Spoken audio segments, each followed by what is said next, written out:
The fire crackled softly between them, the night air crisp and cool. They sat close, the warmth of the flames chasing away the chill as their hands rested together, fingers entwined. Above them, the sky stretched out dark and infinite, stars blinking in the distance. He turned to her, his eyes steady and full of the quiet certainty that had drawn her to him in the first place. "We'll make it through this," he said, his voice low but sure.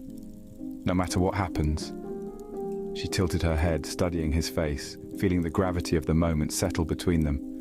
"And what if we can't?" she asked softly, the question more for herself than for him. "What if they pull us apart?" His thumb traced a gentle pattern across her hand, a gesture that was both comforting and grounding. "Then we'll find our way back," he said. "Maybe not right away, but we will. Some things are meant to last." She looked into the fire, the flames dancing like promises made in secret. "You really believe that?" He nodded. "I do. No matter how far we drift, we'll know. We'll always know." She smiled faintly, leaning her head against his shoulder as the fire burned on, crackling softly like the sound of something ancient and unbreakable. The night stretched before them, infinite, and the promises they made felt as steady as the flames warming their skin. The oak tree stood tall, its branches heavy with age, the roots deep beneath the earth where their love had first taken root.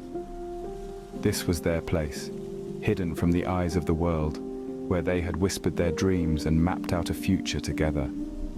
But today she stood beneath its sheltering limbs alone. The earth beneath her feet felt solid, but she was anything but steady. The world had shifted around her in ways she hadn't anticipated. Her family had filled her ears with whispers, weaving lies that tangled her heart. They told her he had moved on, found someone else. They said he had abandoned their dreams, that love wasn't enough to build a life on. She had believed them, even though a small part of her still resisted. Against everything her heart had whispered, she had agreed to marry another, a man who brought security, wealth, and status. A man who was not him. But standing beneath this tree, where his absence felt like a wound, she realized too late what she had done. The earth that had once felt like a firm foundation beneath their feet now seemed to crumble under her choices. She thought of the promises they had made, of his steady hands, his quiet assurances, and it felt as though she had buried something precious, something alive, deep in the ground. He had returned only to find her with someone else, standing beneath the oak where they had shared their dreams. The betrayal was not spoken, but it hung in the air like a storm. He left without a word, but his silence said everything. The river was calm, its surface reflecting the pale light of the sky above, but beneath that stillness the current ran deep, cold, pulling everything in its path. The water had always felt to him like a place of release, a place where the world's weight could be carried away by the current. He stood by the water's edge, looking down at his reflection, seeing not himself, but the shadows of what had been lost. The betrayal had gutted him. He had returned, full of hope and love, only to see her with another. It was not her fault, not really. But the weight of it, the sharpness of the loss, was too much to bear.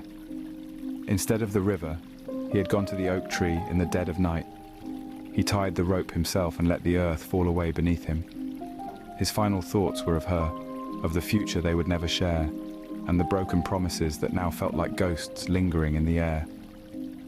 Years later, she learned of his death. By then, her life had become a hollow echo of the one she had wanted to live. The marriage her parents had arranged was loveless, a transaction dressed up as a union. Every day she woke, the regret weighed heavier on her heart, pressing down like a stone.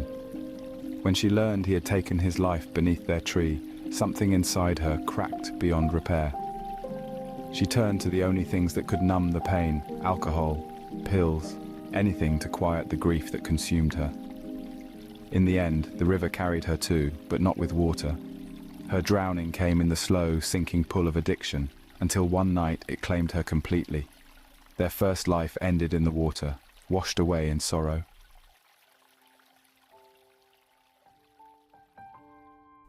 The wind moved through the open fields, pulling at the grass and carrying with it the scent of rain.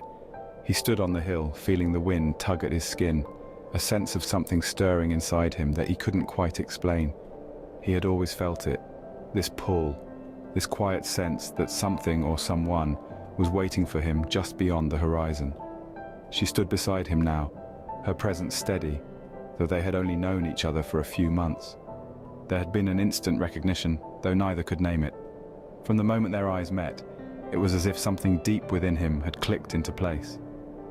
Since then, there had been strange moments, dreams that felt like memories, flashes of familiarity in the most mundane things. He had seen her face before, somewhere, and she had felt the same. They never spoke about it openly, but the signs were everywhere. The wind tugged at them both, swirling through the air, wrapping them in its invisible embrace. They had come here without knowing why, drawn to this place where the horizon stretched wide, where the wind seemed to carry whispers of something just out of reach. "I feel like I've been here before," she said, her voice barely audible above the wind. He nodded. "I know what you mean." In his dreams, there had been fire. In hers, the roots of an ancient tree. They never spoke of it, but the patterns were too clear to ignore. Something from another time, another life, was pulling them toward each other. The connection between them was undeniable, but so was the sense of something unfinished. Standing together on the hill, they both knew in some deep part of themselves that they had loved before, and they had lost each other in ways too painful to remember. But now, they had found each other again, and this time, the wind carried with it the promise of a second chance. As the wind blew, they stood silently, knowing that this time, they would not let the past repeat itself. This time, they would not be torn apart by forces beyond their control. They had fought too hard, across too many lifetimes, to find their way back to each other. The wind carried away the last echoes of their past, leaving only the present, a moment where everything felt possible, where love could finally be free to grow without the shadows of the past hanging over it. This time, they would hold on. We hope this story spoke to the quiet places in your soul, to whoever may have needed to hear it. Love, in its truest form, transcends time, distance, and even lifetimes. It is not bound by the expectations of others or the demands of the world that so often seems to crush the spirit of those who dare to believe in it, no matter how heavy the weight of today's world feels. Where love can seem fragile, fleeting, or even forgotten, hold fast to your own heart. Don't let anyone or anything dictate where your spirit should go. Even in a time when hope feels like a distant dream, and the cynics may try to shame you for believing in something as sacred as love, do not let them dim your light. The world may try to steal your dreams, but remember, your heart knows the way. Trust it, follow it, even when the path seems dark. For love, like the wind, like the fire, like the river that flows, and the earth that holds us, is eternal. It will find its way, just as you will find yours. Stay true to yourself. Stay true to love. And in the end, no force in this world can take that from you.